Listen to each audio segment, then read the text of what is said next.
Barcelona versus Real Madrid. What? La Liga where? Camp Nou, Barcelona, Spain. When Sunday at 9 p.m. 19 GMT, how to follow. We'll have all the build-up on Al Jazeera Sport from 16 GMT in advance of our live text commentary stream.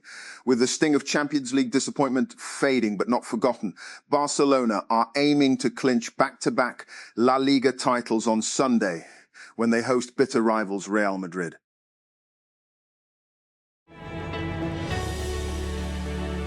Russia has held one of its most scaled-back Victory Day parades in years, citing the threat of attack from Ukraine, where a decisive victory for Moscow's forces has remained elusive more than 4 years into the deadliest conflict in Europe since World War II.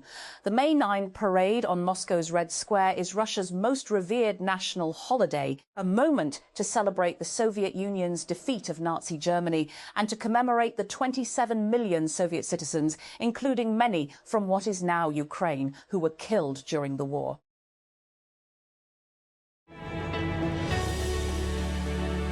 The United States military has killed 2 narco-terrorists, leaving 1 survivor in its latest attack on vessels in the Eastern Pacific Ocean. U.S. Southern Command SOUTHCOM announced the attack in a statement on Friday, accompanied by a video that showed a moving boat being struck by a missile and then bursting into a ball of flames.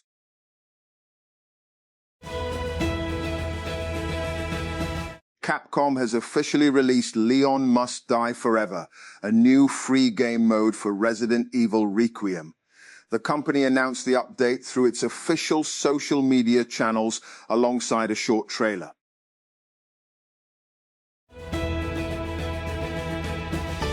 The Punjab government has decided to take strict action against people who dump animal waste and remains on roads, in drains, or at other public places during Eid al-Adha. The GOVT has announced a hefty Rs. 50,000 fine for dumping animal waste, along with legal action.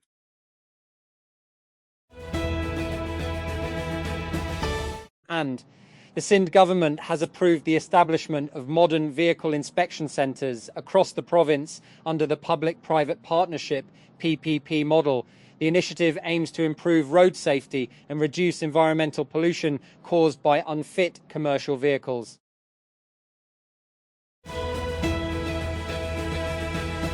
The Lahore High Court has ruled that all property-related cases involving overseas Pakistanis will be heard by special courts, widening the scope of those forums beyond simple possession and ownership disputes. In an important decision, the court set aside the objection previously raised by special courts overhearing such matters and made it clear that their jurisdiction covers all cases linked to the property of overseas Pakistanis.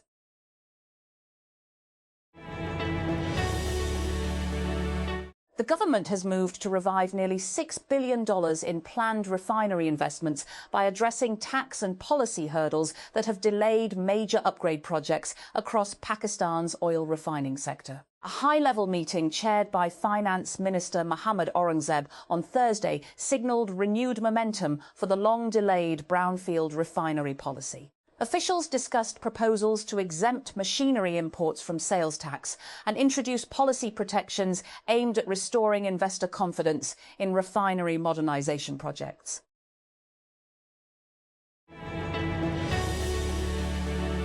And the World Health Organization chief said on Saturday he had arrived in Spain and would join government officials to oversee the disembarkation of a hantavirus-hit cruise ship in the Canary Islands.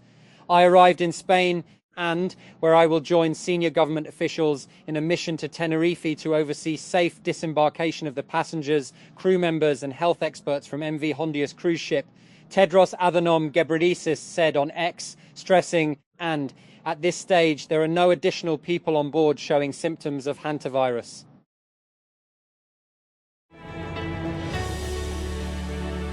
And Dananir Mobeen believes fans shipping her and her co-stars might make her future partner a little uncomfortable. She appeared in an interview with Something Hot where she talked about this, her experiences growing up as a celebrity and the worries her parents had about her work. Whoever I will be with in the future, I also don't want them to get uncomfortable because of all of this things circulating, going around, the actor said.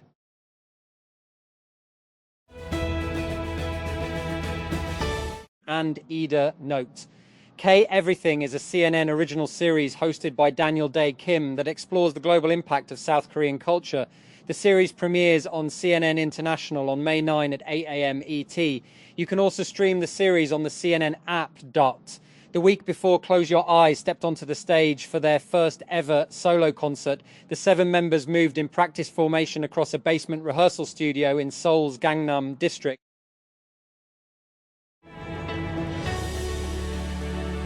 An educational platform used by thousands of schools and universities has been partially restored following an international cyber attack that caused major chaos as students prepare for end-of-year exams. Shiny Hunters, a hacking group, claimed responsibility for crashing the web-based educational platform Canvas, created by tech firm Instructure.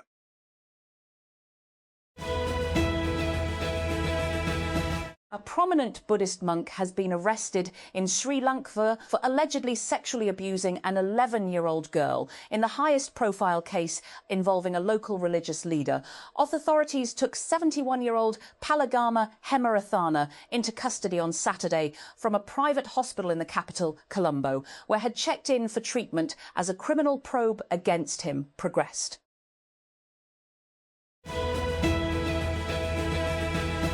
Football has gained a foothold in the US, and the country seems ready to host the World Cup this summer, which was not clear in 1994. Back then, when the US last hosted the World Cup, the country had no professional league, and the national team was cobbled together with ex-collegians, journeymen and semi-professionals.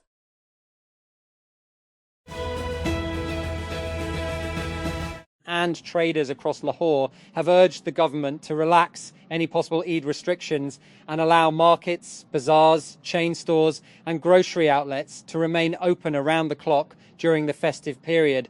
Business representatives say Eid is one of the busiest shopping seasons of the year and an important time for retailers to make strong sales.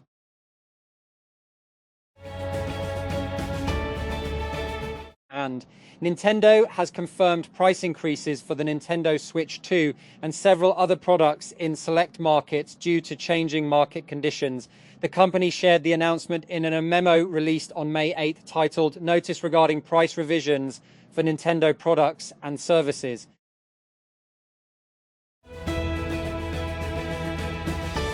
The federal government has decided to significantly strengthen HIV screening and regulatory measures following a rise in reported HIV cases across the country. The proposed measures include mandatory HIV testing before surgical procedures and enhanced screening of deported individuals at airports and entry points.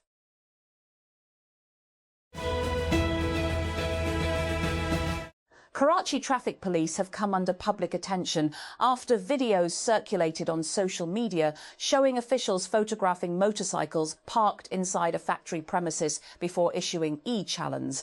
According to reports, traffic police personnel were seen taking pictures of motorcycles parked in a factory parking area during extreme heat conditions.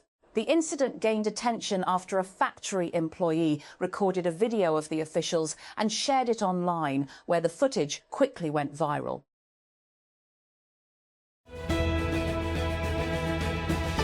Suno TV, a news channel backed by a major real estate group, has reportedly terminated around 170 employees with immediate effect, with affected workers also claiming they have not been paid their April salaries. The reported layoffs have sparked concern in media circles due to both their scale and the profile of the channel's backers.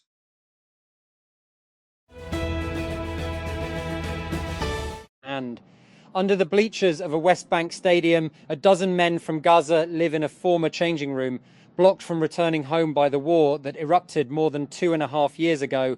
Among those stranded is Samir Abu Salah, 54, who had been working odd jobs in Israel's commercial hub of Tel Aviv, where wages are far higher than in his home city of Khan Yunis in Gaza.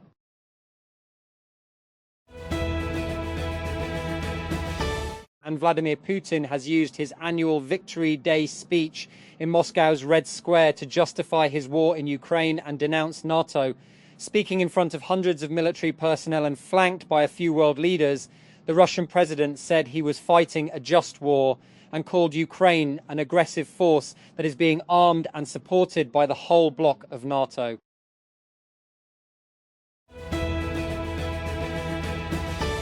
As negotiations between the United States and Iran enter a critical stage, a small but influential hardline faction has intensified efforts to sabotage a potential deal with Washington, fueling President Donald Trump's claims of divisions within the Islamic Republic. The group shares Trump's view that the 2015 nuclear deal between Iran and world powers was a mistake, but for different reasons. Its positions are so hostile to the West, even by the standards of Iran's conservative hardliners, that the regime's efforts to appease it have so far failed.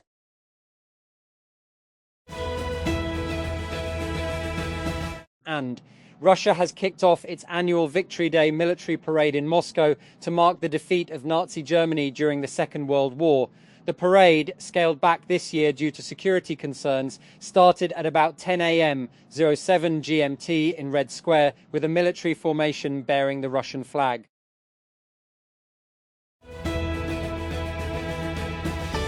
Islamabad police has issued a diversion plan for the Yumi Marka-e-Haq on May 10, with road closures and alternate routes announced for commuters traveling across Islamabad and Rawalpindi.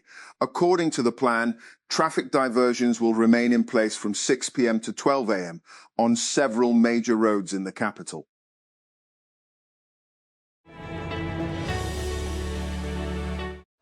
The England and Wales Cricket Board, ECB, has confirmed that it will not approve bilateral cricket matches against Afghanistan outside International Cricket Council, ICC events, citing ongoing concerns about women's rights under Taliban rule. ECB chairperson Richard Thompson said the board's position remains unchanged due to restrictions placed on women and girls in Afghanistan, including limits on education, public life, and participation in sports such as cricket.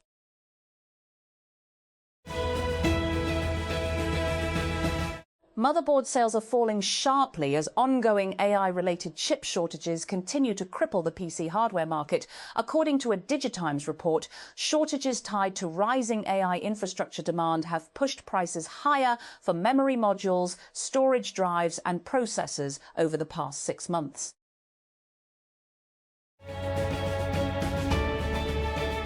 Israeli settlers have launched another wave of raids in the occupied West Bank, with houses and cars set on fire and a Palestinian child attacked. The Palestinian Wafa news agency reported that a man and his child were attacked with sharp instruments in the village of Kirbet Shueika, south of Hebron, on Friday.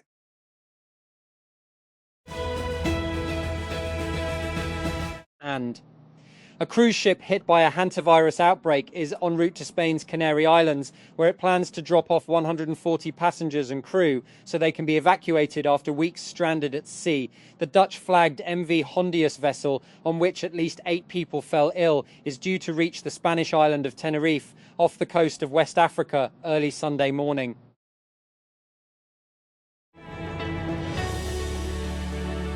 And the Lahore High Court, LHC, has ruled that women are eligible to be appointed as permanent lumberdars, setting aside executive orders issued by the Punjab government in a case related to a village in Lodran.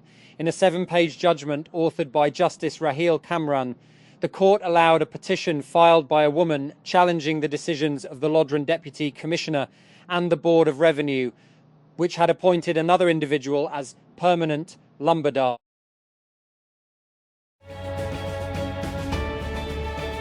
And Vivo may be preparing to revive its S-series smartphone lineup after almost 6 years, according to a new rumour shared by a tipster on X. The company launched the first Vivo S1 smartphone in July 2019, followed by the Vivo S1 Prime in August 2020, which became the last device in the lineup.